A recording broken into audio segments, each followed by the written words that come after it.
deity's promises never forgotten, never denied.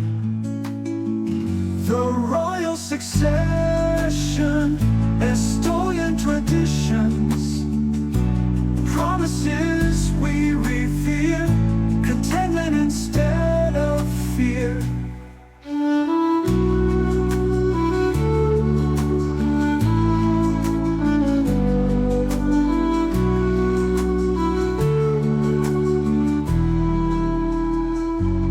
The decision to send young Estolian men away to the various European universities was inspired. Those who weren't suited to the Estolian way would discover it during his time away from Estolia. In addition, young men have the chance to exercise their libido and discover later in life how profound the connection could be between a man and his ceilidh. Those earlier, transient relationships would, in retrospect, be revealed as the insubstantial lust of youth when compared with the pinnacle connection made at the age of 30.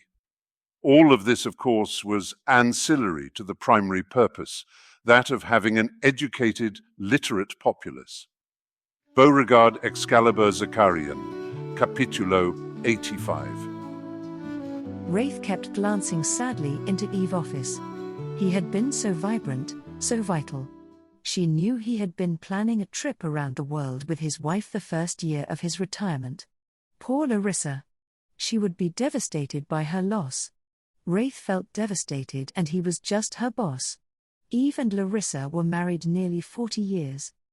Her office door opened and she looked up at the man who entered. He was blurry, which was when she realized tears were flooding her eyes. She snatched 3 or 4 tissues out of the dispenser on her desk and mopped her face while she glanced at Eve's calendar.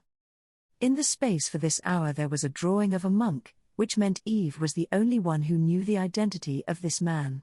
He always doodled whenever he made an appointment, but never wrote down the details. He insisted on buying large planners to give him space for what he called his scribbles. Normally, she would have looked in his calendar first thing in the morning, and when she saw his drawing, she would ask him who he was expecting. He could always remember. Or if he forgot, the subject of his drawing would remind him. She thought of the stack of used planners she kept, with all his clever drawings and caricatures.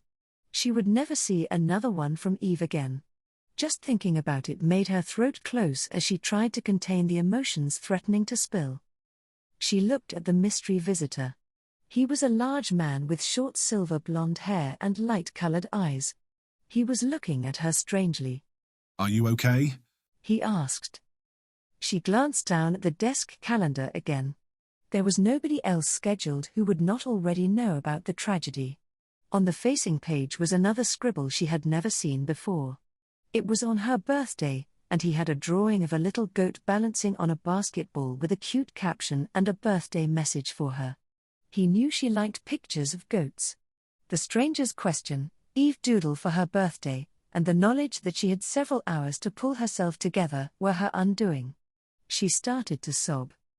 He gently pulled her to her feet and into his arms, holding her while she sobbed.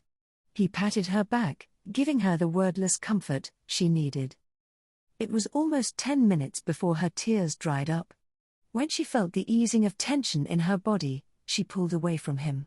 She was embarrassed to see his shirt was damp from her tears. "I'm so sorry, I really didn't mean to cry all over you." She pointed to the drawing of a monk. Eve took this appointment, but neglected to write down your name. "Is he not here?" He asked, glancing into the empty office. He turned to look at her and she saw comprehension. "Something has happened to Eve?" Her tear-wet eyes met his curious ones, and she nodded. He died driving to work this morning. Her voice broke on the utter finality of that statement. He slowly sank into the chair in front of her desk. "I am very saddened to hear this. He was a dear friend to me and to my family." His brow twitched into a perplexed frown, and he asked her. "You were fond of him?" The way he asked the question seemed peculiar. He's been like a father to me. I've known Eve since I left college. I started working for him a couple of weeks after I lost my own father. Her voice broke up again. "I apologize for insinuating anything untoward," he said. Well, they're letting me go now that Eve is gone. In 2 weeks, I'll need to find a new job. She paused to blow her nose before adding, I found it distressing to learn both things at once. My name is Gregorio Zakarian. He introduced himself finally. I have known Eve since I was in college, a little less than 10 years. I went to school with his youngest son. Eve and I spoke at length yesterday, and he asked me to come in this morning so I could continue my discussion with him. He knew he had very little time left to him. I'm Wraith Verone. She said. She thought back over the last few weeks. Eve had been a bit subdued, worried, forgetful, distracted. He told me yesterday how grateful he was to know his time was coming to a close. He and his wife were able to say their goodbyes. He hoped to discuss with you today that this would be his last day. He wanted you to know that the company would likely reorganize and lay you off. He hoped to find you another job. I confess, I wondered why he was so concerned about you. I see now he wished to cushion the blow of losing a surrogate father. He told me that your only family is a sister in New Jersey. Yes, but we don't really get along. She just had another baby yesterday.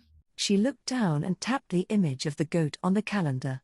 She pitied her sister's kids for the chaos within which they were being raised.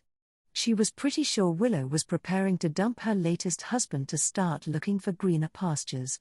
She had moved to New Jersey after she married Blake Callahan, only to have his athletic career come to a screeching halt when he suffered a major injury during a football game.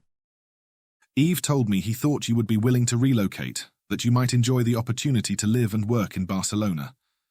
I have come to offer you a year-long job if you are interested. Doing what? He gestured to the drawings in the open calendar. He told me you were the best assistant he has ever had, that he had a habit of doodling when speaking on the phone. And you could help him remember what appointment he made. You never got upset with his quirks, and you could read his mind. Eve said those things to her often. I loved working with him. He was special. If you choose to take the job, He said. you would be my personal assistant. I work out of my home about an hour from Barcelona. I am the stable manager for a large stable. We breed, train, show, and sell Estolians, a horse native to my home nation of Estolia. I know it is quite different from your work here. He gestured vaguely around the office. However, I have need of an assistant with the skills that Eve insisted you possess.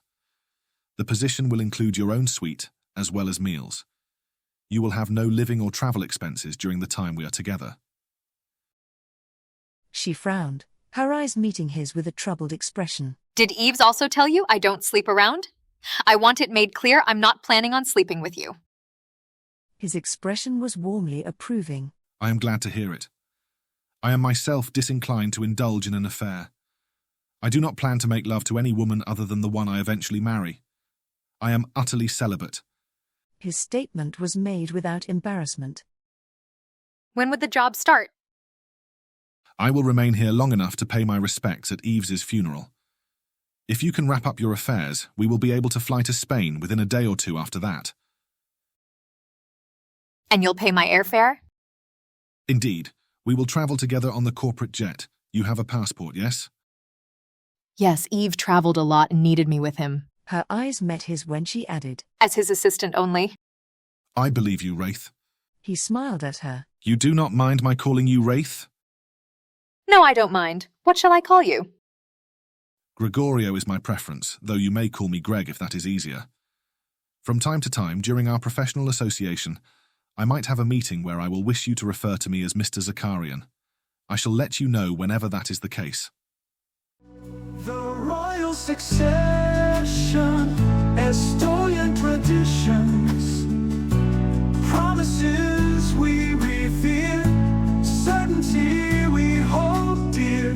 They questioned their faith and found solace instead.